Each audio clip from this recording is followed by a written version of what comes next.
పరమ పాపాత్ముడు కూడా నీచుడు కూడా ముక్తి పొందుతాడా అంటే అప్పుడు ఆయన సమాధానం చెప్పాడనమాట. బిసరుక పత్రలో జన కృపీటములందు మునింగియాడవే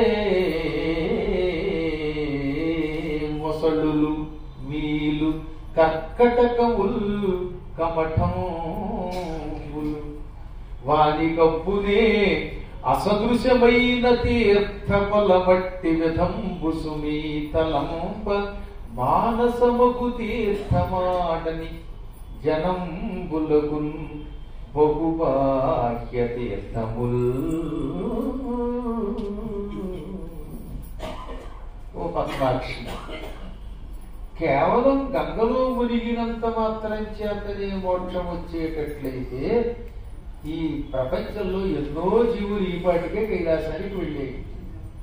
కృపీటములందు అంటే నీళ్లలో మునింగి ఆడవే, రోజు మునిగి తేలుతూ ఆటలాడుకుంటున్న కొన్ని వస్తువులు ఉన్నాయి. అందులో మొదటిది మొసళ్ళు ఉన్నాయి, మీలు చేపలున్నాయి, కర్కటకములు పీతలున్నాయి, కమఠములు తావేళ్లున్నాయి.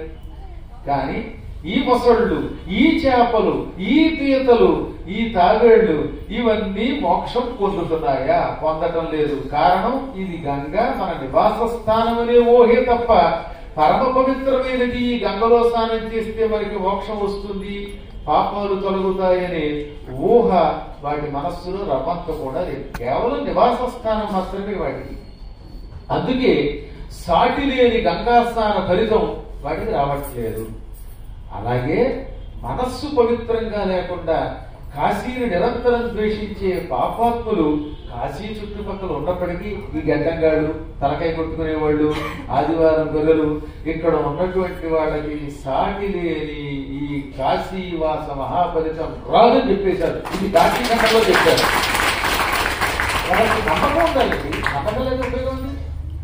నేను చెప్పిన పద్యం శ్రీనాథుడు రాశాడో లేదో కాశీఖండంలో చూసుకోండి. మీరు నేను చెప్పిన ప్రతి పద్యం ప్రతి శ్లోకం అందులో ఉన్నాయో లేదు చూడండి. అక్షరం తేడా లేకుండా ఉంటే నమ్మి ఆ తర్వాత ఈ పురాణం వినండి. అద్భుతమైన పద్యాలు.